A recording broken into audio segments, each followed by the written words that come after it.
नमस्कार दोस्तों। आज के वीडियो में हम बात करेंगे आईसीआईसीआई बैंक से। अगर आप पर्सनल लोन लेना चाहते हैं तो आईसीआईसीआई बैंक से कितना आपका इंटरेस्ट रेट लगता है, कौन कौन से आपको डॉक्यूमेंट देने पड़ते हैं, कितने साल के लिए आपको लोन मिल जाता है, फोरक्लोजर चार्ज कितना कटता है, लोन टेनओवर कितने टाइम का होता है, पूरी जानकारी आपको इस वीडियो के माध्यम से मिलने वाली है। चैनल पे पहली बार विजिट करें, चैनल को सब्सक्राइब जरूर कर लीजिएगा। वीडियो को लाइक नहीं करते, लाइक जरूर कर देना। दोस्तों, सबसे पहले हम बात करते हैं इंटरेस्ट रेट को, क्योंकि आप किसी भी बैंक से जब पर्सनल लोन लेते हैं तो सबसे जो मेन पार्ट होता है वो इंटरेस्ट रेट का होता है। क्योंकि हम किसी भी बैंक में जब विजिट करेंगे तो जिसका इंटरेस्ट रेट कम होगा उसी से लोन लिया जाता है। तो वर्तमान में अगर हम बात करें आईसीआईसीआई बैंक के पर्सनल लोन के इंटरेस्ट रेट की, तो 10.80 से आपका पर्सनल लोन का इंटरेस्ट रेट शुरू होता है और 16.15 तक आपका इंटरेस्ट रेट लगता है। अब ये डिपेंड करता है कि आपको 10.80 लगेगा या 11 लगेगा या 12 लगेगा या 16 लगेगा। वो डिपेंड करता है आपके सिबिल स्कोर के ऊपर और आपकी रीपेमेंट हिस्ट्री के ऊपर। अब आपका अगर सिबिल स्कोर बढ़िया है, आपकी जो रीपेमेंट हिस्ट्री है, आपने पीछे किसी प्रकार का कोई लोन लिया है, उसका टाइम टू टाइम पेमेंट किया है, और अगर आपका सिबिल स्कोर बढ़िया से बढ़िया चल रहा है तो आपको 10.80 के ऊपर भी आईसीआईसीआई बैंक से पर्सनल लोन मिल जाता है। इसके अलावा अगर आपका सिबिल डाउन है तो फिर आपका जो इंटरेस्ट रेट का जो रेट है वो बढ़ जाता है। तो इंटरेस्ट रेट आपको समझ में आएगा। इसके अलावा हम बात करें प्रोसेसिंग फीस की, तो पर्सनल लोन अगर आप आईसीआईसीआई बैंक से लेते हैं तो आपका जो प्रोसेसिंग फीस होती है वो आपके जो टोटल जो लोन अमाउंट होता है अप टू मतलब मैक्सिमम जो आपके लगता है वो 2% आपका जो लोन अमाउंट होगा उसका 2% तक आपकी जो प्रोसेसिंग फीस होती है वो बैंक आपसे वसूलता है। इसके अलावा अगर हम बात करें आपके डॉक्यूमेंटेशन की, तो डॉक्यूमेंटेशन में क्या है कि सबसे मेन चीज होता है आपका भाई केवाईसी के लिए आपका आधार कार्ड पैन कार्ड हो गया। इसके अलावा आपका जैसे आप सैलरी पर्सन है तो आपकी मैक्सिमम आपकी लास्ट की जो 3 मंथ की जो सैलरी स्लिप होगी वो आपकी ले जाएगी। 16 नंबर फॉर्म आपको देना पड़ेगा। इसके अलावा जो आपकी 6 महीने की जो बैंक की जो स्टेटमेंट होती है वो आपको देना पड़ेगा। पासपोर्ट साइज की फोटोज आपको देनी पड़ेंगी।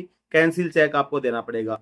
तो ये सभी जो नॉर्मल डॉक्यूमेंट होते हैं, ज्यादा डॉक्यूमेंटेशन पर्सनल लोन के लिए किया नहीं जाता है। इन सभी डॉक्यूमेंट के ब्याह पे आपको जो बैंक होता है वो पर्सनल लोन जारी कर देता है। अभी आपके पास में ये डॉक्यूमेंट अगर हैं और आप आईसीआईसीआई बैंक से पर्सनल लोन लेना चाहते हैं तो आप अप्लाई कर सकते हैं। इसके अलावा अगर हम बात करें इसके अंदर लोन के टेनओवर की, कि भी अगर आप पर्सनल लोन के लिए अप्लाई करते हैं तो लोन का जो टेनओवर होगा, कितने मिनिमम कितने साल के लिए आप लोन ले सकते हैं, मैक्सिमम कितने साल के लिए लोन ले सकते हैं। तो इसके अंदर अगर आप आईसीआईसीआई बैंक से पर्सनल लोन के लिए अप्लाई करते हैं तो मिनिमम आप 1 साल के लिए यानी कि 12 मंथ के लिए, इसके अलावा मैक्सिमम की हम बात करें तो 72 मंथ यानी कि 72 मंथ यानी कि 6 साल, यानी कि आप देखेंगे तो 12 महीने से लेकर 72 महीने तक आप इसको पर्सनल लोन के लिए आप लोन टेनओवर के लिए अप्लाई कर सकते हो। वो आपकी ऊपर डिपेंड करता है कि भी आपकी किस हिसाब से आप अपना जो लोन होता है वो चुकता करेंगे। 12 महीने में करना चाहते हैं, 2 साल में करना चाहते हैं, 5 साल में करना चाहते हैं, 6 साल में करना चाहते हैं, उसके हिसाब से आप लोन ले सकते हैं। इसके अलावा जैसे आपका सबसे बड़ा जो बेनिफिट है इसके अंदर बात करें अपना आईसीआईसीआई बैंक से, अगर आप लोन लेना चाहते हैं तो प्री क्लोजर चार्ज की प्री पेमेंट चार्ज, जैसे आपका आपने लोन लिया 10 लाख रुपए का और आपने 6 साल के लिए लेकिन आपके पास में 2 साल के बाद में कोई अमाउंट आ गया और आपको लगता है कि भी जो मेरा लोन चल रहा है मुझे इसको क्लोज कर देना चाहिए, क्योंकि जो मेरे ऊपर इंटरेस्ट लगता है वो बिना मतलब को लग रहा है, पैसा मेरे पास है तो मैं इसको क्लोज कर दूं।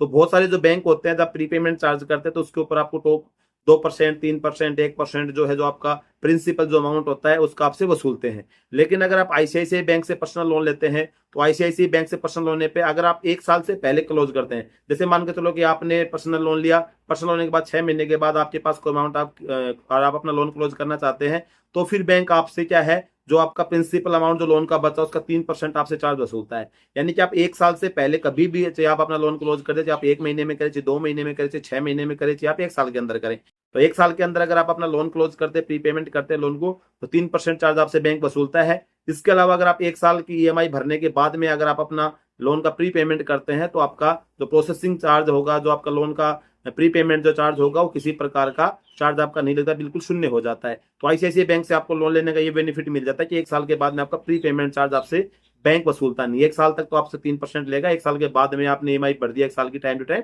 फिर आपसे किसी प्रकार का लोन नहीं वसूलता है। तो दोस्तों, छोटे से वीडियो के अंदर लगभग टॉपिक मैंने कवर कर दिया। जहां तक मुझे उम्मीद है आपको वीडियो अच्छा लगा होगा और आपको जो जानकारी है वो भी अच्छी लगी होगी। वीडियो अगर आपको अच्छा लगा तो वीडियो को लाइक जरूर कर देना और चैनल पे पहली बार विजिट करें सब्सक्राइब जरूर कर देना।